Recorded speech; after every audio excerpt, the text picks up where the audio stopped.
Gloire soit rendue à Jésus. Je vous salue, frères et sœurs en Christ, soyez bénis et toute personne à l'écoute de cette parole.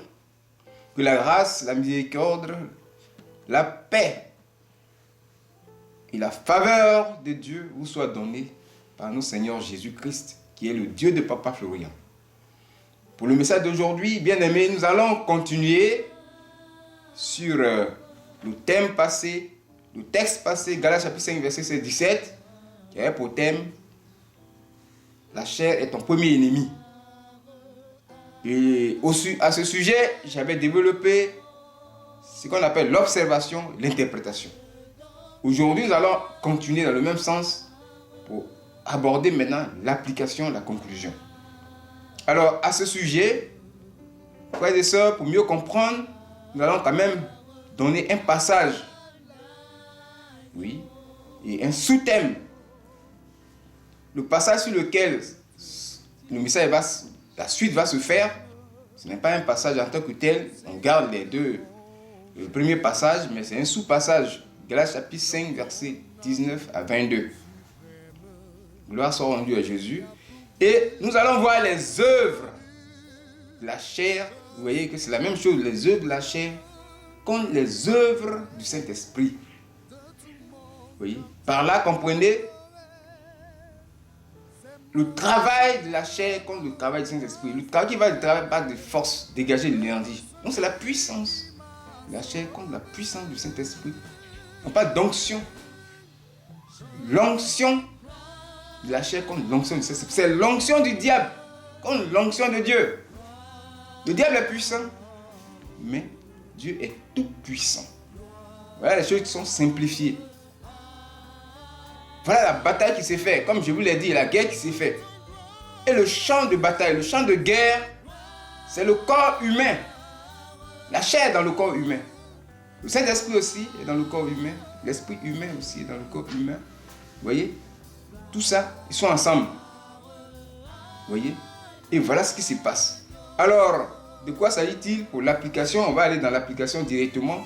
Souffrez que je ne rentre pas dans les détails. Alors, Dieu a dit à Adam, si tu manges ce fruit, tu mourras. Ça veut dire quoi la mort? Ça va expliquer la mort. Donc, l'application au niveau du corps, ça veut dire interne au corps. Et puis une application, une application qui va être hors du corps. Vous allez voir que ça va se répercuter sur la vie des gens. Dans nos foyers, ce qui se passe avec nos enfants. La vie quotidienne. Dans les nations même. Que deviennent les nations? Des guerres qui se passent. Des tueries massives. Et toutes ces choses. Vous voyez, ça a commencé depuis que Adam a mangé le fruit. Mais avant que Adam ne pêche, qu'est-ce qui se passait? Il y avait la paix. Il y avait la paix parce que Adam, Dieu l'a créé dans la gloire. L'Esprit de Dieu était rempli en lui et l'Esprit de Dieu le revêtait. Donc lui, il avait son esprit humain et ses caractères. Vous voyez, qui ne se manifestaient pas. Ce n'est que les caractères du Saint-Esprit de Dieu. Galates chapitre 5, verset 22. Et dans chaque caractère se trouve la puissance de Dieu. Ce sont les œuvres de Dieu qui se manifestent au niveau d'Adam. Et Dieu a dit, si tu manges le fruit, tu mourras. Qu'est-ce que ça veut dire?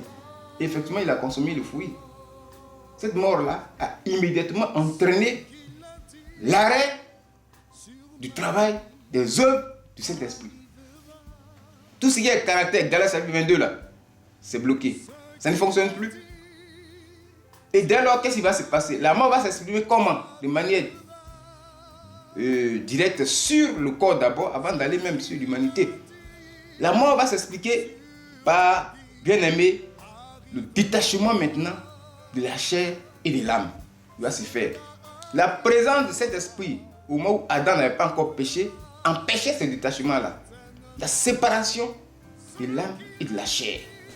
Au fur et à mesure qu'Adam... Mais si Adam est mort sur place, non. Il a fait 900 ans. Mais pourquoi? Parce que l'Esprit de Dieu était là. Et ses enfants, de la lignée de Seth, ils ont fait 600, 700 ans, 800 ans. Lisez Genèse chapitre 5, vous allez voir. Là, l'Esprit de Dieu était là. Mais comparé à Genèse chapitre 6, avec le verset 3, les deux chapitres, vous les comparez, c'est tout à fait différent. Donc les œuvres du Saint-Esprit sont éteintes. L'Esprit de Dieu est éteint, il est là. Et les œuvres de la chair se sont manifestés par l'influence du diable, l'autorité du diable sur l'homme. On est dans le royaume du diable. Vous voyez, on n'est pas dans le troisième ciel. Donc maintenant, le diable qui était Lucifer, qui avait des bons caractères, lui s'est désobéi à Dieu. Il a eu des mauvais caractères qui sont exprimés dans Galates chapitre 5, verset 19 à 21. Mais ça, c'est une image, mais le vrai caractère du diable, c'est dans 2 Timothée chapitre 3, verset 2 à 5. Les 19 caractères, maintenant il va les envoyer dans le corps de l'homme. Et le corps de l'homme va prendre ça. Le corps de l'homme va perdre le caractère du Saint-Esprit. Voilà comment, maintenant, le Saint-Esprit ne fonctionne pas. La chair de ça. La Bible dit très bien que la vie de la chair est dans l'âme. Ça, c'est dans les Bibles, les grosses Bibles là, mais c'est l'âme de la chair. Dans les petites Bibles là, tu vas voir, l'âme de la chair est dans le sang. Lévitique 17, verset 11 et le verset 14. Donc la chair et l'âme sont intimement liées. On dit l'âme de la chair, la vie de la chair. Et quand le Saint-Esprit est en activité, mais il n'y a pas de détachement. Et ça donne la longévité. Mais voilà les conséquences directes. Au niveau du corps d'abord, nous sommes dans l'application directe. Et qu'est-ce qui explique ça réellement? Le vieillissement. Il faut lire Ecclésiaste chapitre 12, du verset 4 au verset 9. Toutes les expressions qui sont sorties là, tous les mots qui sortent là, ça explique la séparation du corps et de la chair. La séparation du corps et de l'âme. Et la chair prend le coup. La chair qui devait avoir une vie éternelle, parce que Dieu a créé Adam, ce n'est pas pour mourir, c'est pour une vie éternelle.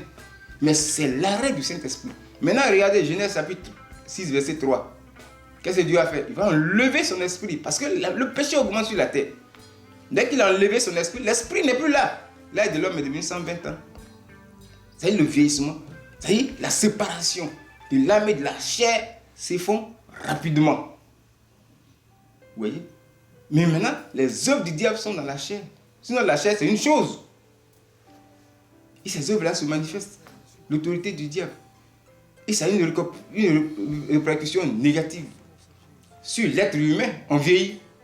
C'est ça le Saint-Esprit qui n'est pas dans le corps, qui fait le vieillissement. Gloire soit rendue à Jésus.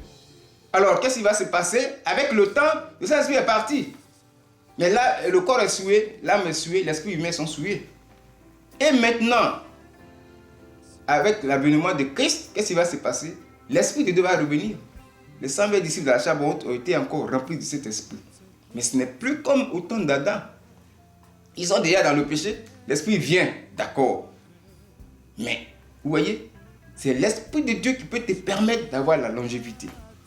Que vraiment l'Esprit de Dieu nous renouvelle, ralentisse notre vieillissement. Qu'on fasse une longue vie.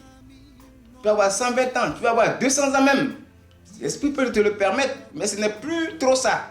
À 90 ans déjà, on devient faible. On devient faible à 90 ans. Non, le Saint-Esprit, l'activité du Saint-Esprit dans le corps ralentit la séparation de la chair et de la vie. Et de l'âme.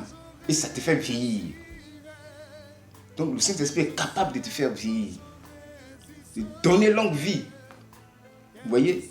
C'est comme nous de marcher propre. Pour que l'Esprit de Dieu soit en nous. Nous sommes remplis d'Esprit. Qu'on puisse continuer à vivre longtemps. Oui, à vivre longtemps. Il y a des hommes de Dieu qui peuvent vivre longtemps sur la terre. Mais la faute est déjà faite. Le corps doit mourir. C'est une conséquence. Il faut renouveler le corps. Forcément, la mort est prononcée.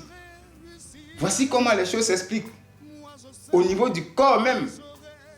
Donc la chair va s'en prendre à l'Esprit de Dieu qui était parti, qui revient, qui vient chercher l'âme.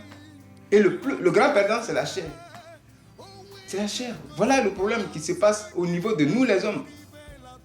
Et ça, les caractères du diable qui sont rentrés dans la chair vont avoir une répercussion morale. C'est quoi j'ai dit? Que le vieil homme là et le nouvel homme sont opposés. Le nouvel homme, c'est le Saint-Esprit. Et j'ai expliqué que le vieil homme décrit ce qu'est l'homme en Adam au plan moral. C'est maintenant on va faire l'application au plan moral, au plan juridique. La mauvaise façon de vivre, l'immoralité qui gagne de terrain sur la terre. Et vraiment, la prochaine fois, on va expliquer encore l'application maintenant hors du corps. Ce que ça donne, ce que nous voyons. On va même faire l'application dans la Bible. Quelles sont devenues les églises? Comment les choses avancent? Mais c'est négatif. Malgré la présence du Saint-Esprit, prenons le monde entier, comment ça ne va pas? Les églises, on va développer ça, les églises disparaissent. On va développer ça. C'est pourquoi Christ même va venir maintenant. Parce que malgré le Saint-Esprit dans le corps, mais dans ce monde, ça ne va pas. Le corps gagne du terrain. Le diable gagne du terrain. Donc Christ est obligé de venir lui-même attraper ce monsieur-là, ce brigand-là, ce gangster-là, le mettre en prison définitivement et il va cesser de nuire. Et vraiment, la prochaine fois, on va aborder la deuxième application concernant, oui, hors du corps. Que le Seigneur vous bénisse, qu'on ait la longévité, on ait compris ça, qu'on laisse l'Esprit de Dieu travailler en nous pour qu'on puisse vieillir davantage et que la gloire de Dieu se manifeste. Au nom de Jésus. Amen.